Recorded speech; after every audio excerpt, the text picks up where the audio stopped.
Greetings and bienvenue, Midnight Crew. Thank you for returning to this broadcast. And welcome to new viewers joining us for the first time. If you like a video, then feel free to subscribe. Childhood paranormal experiences.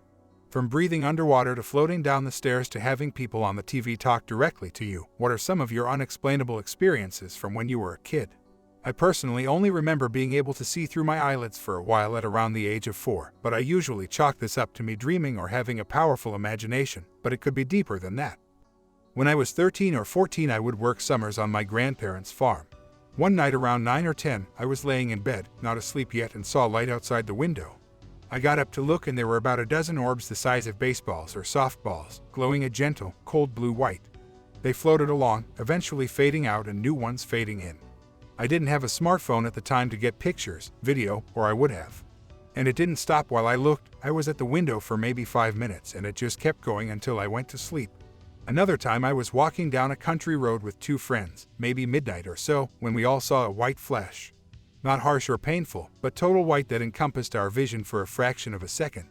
We later talked to another friend who stayed home, and he said he saw it inside at the same time we described.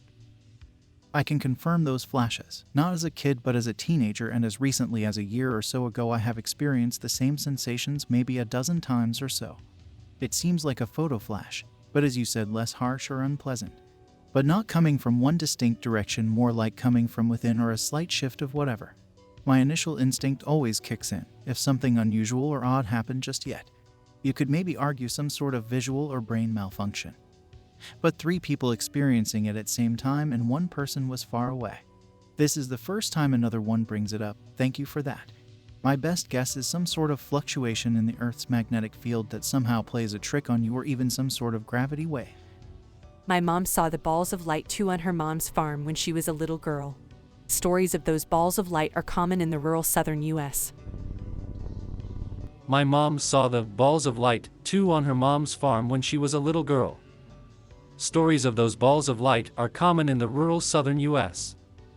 I have many stories, as I grew up in a haunted house on some bad ley lines with parents who are very interested in spirituality, the occult, magic, astrology, alien life, etc. Anyway, I'll go through some off the top of my head systematically. Forgive any formatting errors, I'm a phone user. I used to talk about the teddy bear aliens who observed us from afar. I'd seen them in dreams. They were benevolent and looked like bears. I'd make Mom sit outside with me at night so I could maybe spot their ship. She indulged me even when it was cold. She probably enjoyed the chance to stargaze with me. One night I see something differently color than a star or planet, point up and say, "There they are." A second later we see a light streak away from that spot. Mom seemed very unsettled about it and had us go inside. Maybe she was freaked out that I wasn't actually just making up some story. When I was about 5, I was in bed cuddling with Mom one night when this red-haired, bearded man appeared out of nowhere and lunged at me, shouted boo. His teeth bared in a grin, laughing. I jumped and started crying with fright. Mom had me describe him. What I described was the man who built the house, though I didn't know what he looked like. As it turned out, he really liked kids, so he was probably just trying to joke around. This next one was related to me by Dad. I don't remember talking about it, but when I was very small and still learning to speak fluently, I'd talk about when I was older. I would wear pretty blue dresses with my sisters and go ice skating. I liked to draw and paint, but then I was shot and died. When I was about 6, I was bored in class with my friends, and one of them knocked a tub of pens off the table by accident, which I managed to catch. Not that weird, but they told me they saw the tub hover for half a second before it landed in my hand. I don't have more stories specifically from when I was a kid. These are the ones most worth telling. I learned about astral projection as a teenager and tried to get into it. I had no success beyond experiencing vibrations and hypnagogic seeing through closed eyes. Then, one night, I woke up into a hypnagogic state, where I was stuck in my body but seeing through closed eyes. Floating in the corner of my bedroom were 2 kids watching me. One was a young boy and the other a teen girl around my age. They never spoke, but in my head the girl said they'd help me out of my body and show me around. She came over and took my hand, pulling me out of my physical body. Then we passed through my bedroom wall. Next thing I know, it's midday and I'm alone, floating around the pool deck of an island resort on a rocky coast. I think I'm in the Mediterranean. I float around some more until I end up in an ice machine, vending machine room, and get stuck in the ceiling. I feel intense vibrations and wake up in my bed. I have no memory of what happened between getting pulled from my bedroom and ending up at the resort. I've since made progress with astral projection and lucid dreaming, and know this strange encounter wasn't just a weird dream. I distinctly remember disassociating in my bed at a very young age. This was around the time my father started to physically and emotionally torture me. After one of the torture sessions, I laid in the bottom bed of a bunk me and my brother shared. I rolled over to the crack between the bed and the wall and observed a little gray being skipping along the edge of the trim, touching the wall and floor. I could then shift my consciousness between the skipping being and myself in the bed. I was overcome with a reassuring feeling, something as a guarantee that the pain I endured would come to an end eventually, and that I could always escape into this small vessel if it was too overwhelming. The little gray man was part of an entire hidden civilization behind a veil that only I could lift. I downloaded what seemed like lifetimes of information, lore, and history related to this gray being. This only happened once. The promise of escaping into that being never came. It was uniquely traumatizing in that I was promised an escape, yet I never received the ability when my father continued to abuse me for several years. However, I still distinctly remember the entire experience. It felt very real. Growing up in the mountains of North Georgia, camping and hiking were things me and my brother did so often it was second nature. So anytime Rob and I had a break from school, we would head straight for the woods. We packed our gear, let our parents know where we were going, and that was that, no questions asked. We decided to camp about midways through Jack's River Trail in the Cayuga Wilderness, and it's a trail we knew fairly well as we had used to a few times before to practice long hikes. We arrived at the trailhead around lunchtime, parked the car, got our gear out, and headed into the woods. We passed a few hikers as we moved along and asked them how the trail looked, and the answer was always the same: wet. Jack's River Trail probably crossed the river 50 times as it went along its 17-mile-plus journey, and with the colder temperatures of late fall settling in, it was harder for the trail to stay dry. We moved deeper into the trail and started to look for a place to make camp. This is where Rob and I made our first mistake. You see, Rob and I have this rule. We don't camp near people if at all possible. Call us paranoid, but the last thing we want is for someone to drag us out of our tents and into the woods never to be seen again. So we always camped a pretty decent way off of the trail and in the area that wasn't popular with overnight camping. Roughly 2.5 hours or so we found what we thought was the perfect place to set up for the 2 nights that we would be out. We came up to Horseshoe Bend and ventured about half a mile off the trail into a clearing and set up. We built a teepee fire lay for that night and pitched our tents on either side. After setting up and unloading, we decided to walk back to the trail and go exploring around some of the many swimming holes Jack's River had to offer. This was during Thanksgiving break, and I remember being surprised at how few people were on the trail. Maybe it was the weather or the fact that this was early in the week, but there didn't seem to be anyone hiking, much less staying the night. Around 5 o'clock, Rob and I headed back to camp to start our fire, make dinner, and settle in for the night. As soon as the sun began to set, the cold rushed in. We added more wood to the fire, sat close, and just enjoyed conversation. Rob was 2 years behind me in school.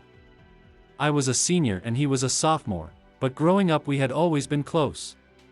We always hung out in the same groups, played the same sports, had the same hobbies, etc. Around 9 p.m. we were settled comfortably around the fire.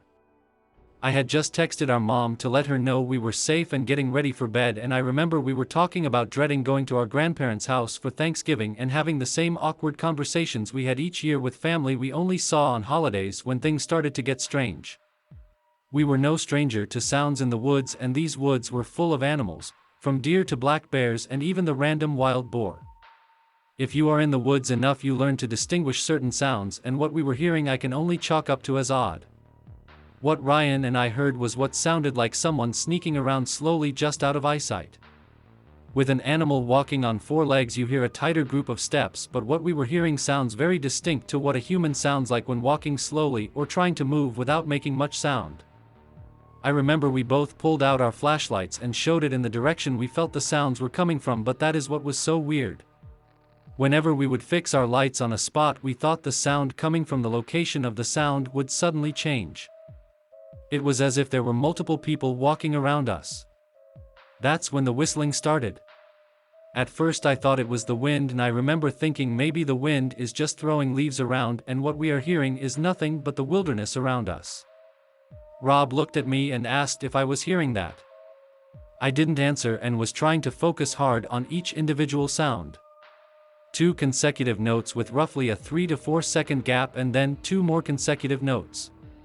Over and over again. Rob kept asking if I heard that, and I put my finger to my lips trying to keep him from talking. The fear I felt was incredible. My jaw was tight, my fist clenched, knowing I wasn't ready for whatever was out there, if it was anything at all. The whistling continued for what felt like forever, but thinking it through was maybe 5 minutes when Ryan finally yelled out into the darkness. "Hey! Quiet!" The whistling stopped. The crunching of the wood stopped. Nothing. I was pissed. I looked at Rob with a "what the hell" look, and he shrugged his shoulders. "I had to do something," he said. I just shook my head. We sat there in silence for a few minutes when the woods erupted with noise. Something or someone was running in a circle around our campsite. The whistling came back. 2 consecutive notes with the same 3 to 4 second gap, and then 2 more consecutive notes. How could someone whistle this loudly without cracking while also running? I was done. I stood up, shining my flashlight in all directions, trying to catch a glimpse of whatever was screwing with us. Nothing. It felt close enough to touch, but we never saw a thing. That's when the movement stopped, but the whistling was still constant. It was so loud. Inhumanly loud. I looked at Rob and told him to call the police. Now this is the part one we'll never forget. The part one never liked to talk about. While Rob was on the phone with a dispatcher and telling them our location and what was going on, I stepped around the fire towards my tent. Inside my bag I had a 6-inch fixed blade that I always carried and thought I would feel a bit more comfortable with it in my hand more than just my flashlight. As I went to unzip my tent, trying to keep my eyes toward the woods, I heard some movement directly in front of me. I swept my light up in front of me, and for maybe 2 seconds I saw it. Whatever this person or thing was, it was about 5 feet up in a tree. Everything about it was long. Its arms, legs, neck, fingers, everything. And it was fast. As soon as the light hit, it launched backwards off of the tree. I heard it land, but it either jumped an impossible distance or landed in a thicket, because I heard it but never saw. I don't think I have ever yelled so loud. I ran back to where Rob was and sat down. He kept asking me what I saw, but I couldn't answer. I just kept thinking about what I saw. Maybe 10 minutes later we saw a couple of flashlight beams coming through the woods, and 3 guys came into view asking if everything was okay. I settled a bit and started asking them if they had seen or heard anything. All they said was they heard a lot of movement and then heard my scream, and that's when they headed in our direction. I tried to explain what had happened without sounding crazy, but it didn't seem to work. One of the guys walked around a bit and came back and said he didn't see anything. Rob told them that we called the police, and roughly 30 minutes later a park ranger showed up. Rob and I tried explaining everything to him, but he just chalked it up to either a curious animal or some campers trying to mess with us. Either way, Rob and I decided we weren't staying the night. We packed our stuff up and walked out of the woods with the ranger. He took our statement and we got in our car and drove home. Rob and I don't talk about what happened that night, but neither of us have been back to Jack's River Trail and will probably never go back. I'm pretty sure something is following my mother. She had a really hard childhood and life. Every house we've lived in, something has happened. I never really thought anything of it. I was scared of things that happen. But as I got older, I realized that my sister, who is 10 years older than I am, and I had few experiences when we weren't living with her. In my sister's childhood home, they had a hallway that spanned the whole house. Every night her and my brother would hear footsteps walking around the hall. Not just your creaks in the night that could be explained away as a house settling, but heavy workman-like footsteps. They ended up calling him Mr. Stompy. He'd never come into the kids' rooms. He'd pause out the front of the door but then continue on his way. Anyone who stayed over in the house heard him. My uncle ended up refusing to stay over anymore after hearing it a few times, and even then if he came over to hang out with my mom if they were up late they'd hear the stomping on the roof instead. When my nan stayed over and they heard it, my sister would call out to her and my nan would tell him to be quiet and he'd stop. The only person that ever had Mr. Stompy come into their room was my mother. She heard him one night walk right up to her bed and, paralyzed by fear, she laid there with her back to him hoping he'd go away. He stood there for a while, then she felt a weight on the bed and breathed in her hair. She jerked up but there was nothing there. Actually, that's not entirely true. My sister found my brother crawling out of their big linen cupboard one morning when she got up. She laughed and asked him what he was doing there, and he told her Mr. Stompy had come into his room and carried him there. However, my brother was diagnosed with schizophrenia when he was in his teens, so take that story how you will. I'm personally inclined to think it was a delusion, but my sister leans more towards belief because he apparently wasn't confused when he was younger. Fast forward to a house I was living in during childhood and I had a couple of main experiences. Once I was cleaning up my room and I saw a pile of clothes I was folding hovering just off the dresser before they fell to the floor. Another time my cat had gotten pregnant and as she was giving birth I saw a dark shadow cross the window beside my room to the back door that was next to the bathroom. In the morning I learned the kittens hadn't survived the house in my teenage years. We moved a lot. I used to hear someone creeping through the house. It was a heritage home. We lived in Ontario with floating floorboards, so I didn't think anything of it at first. But when I realized the creaking would consistently stop at my door, I got more alert as the security wasn't great there. I saw shadows under the door like when you can see someone on the other side before they come in. Again, nothing ever came into my room. But my mom saw depressions form on her bed several times and had someone touch her hair while we were staying there. In my early 20s, my mom moved in with my sister to get on top of some financial stuff. While living together, my sister would see shadows crossing into her children's rooms.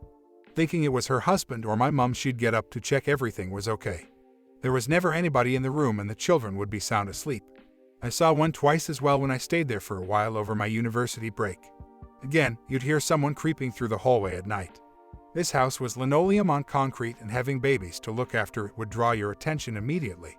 They'd walk down to your room, then it was like you could hear them shifting their weight as they stood there. A few times in that house, my nephew, who was just talking at the time, would wake up screaming and crying. If you've had experience with kids, you know the cry I'm talking about. The one where you get out of bed running before the blanket's off you. My sister would find nothing in the room and try to settle him. He'd tell her in his broken English the man or scared or closet.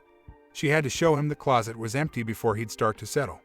My sister has had no experiences in her new house since she's not living with my mom, and I've had a couple but nothing like what I did living with her and all pretty explainable. My house has always been creepy. Growing up, I've had unexplained experiences starting from the time I was 4 and never stopping. I live in rural Kentucky, one of those towns that solely rely on coal and is 5 years behind the rest of the world. In general, the whole town is still covered in thick woods that appear to have not been tampered with in hundreds of years. My house is placed right in the middle of the mountains, surrounded by an extreme amount of woods and even a couple of ponds. That gives you the setting for my home. This is where the real story begins.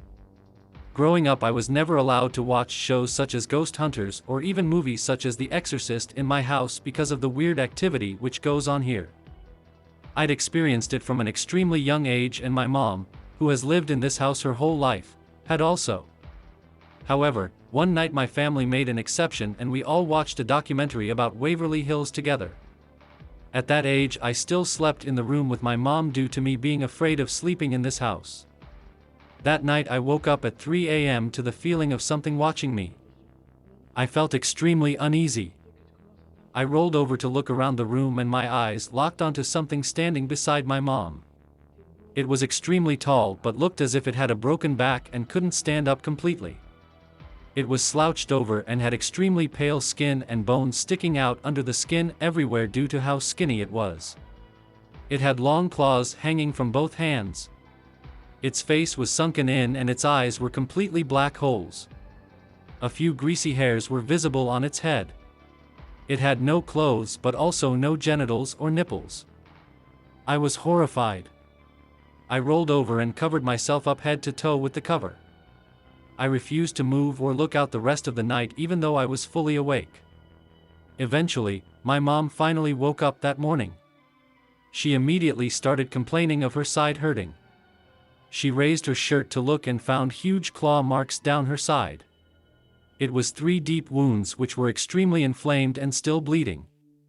I felt horrible knowing that thing did that to her while I lay beside her hidden. A couple months later I saw the creature again. Although, not as horrible as the first experience. I woke up to the creature slouched on the floor on my side of the bed. It was watching me sleep.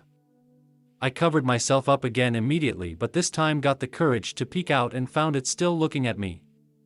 I'm not sure when it went away because I didn't dare look again. I got chills and my hair stood on end before even seeing it the first time. It had the feeling of complete evil to it. I'm 18 now and obviously sleep in my own room now. However, I still live in the same house. My mom still sleeps in the room where I witnessed this creature. Almost nightly she has nightmares about something watching her. She has nightmares about something hiding in the paintings on her walls or something coming from the ceiling in her room while she sleeps. There's one specific corner of the room where almost every dream seems to originate. Our cats refuse to stay in that room if the door is shut. If anyone has any information about any folklore this could relate to, please tell me. I'm desperate for any information about what I've seen. I've had countless other experiences in this house, but those are the major ones. I hope that you enjoyed tonight's broadcast. If you enjoyed tonight's story, then please subscribe to the channel as more green texts will appear daily. A new broadcast will appear when the clock strikes midnight Central Time.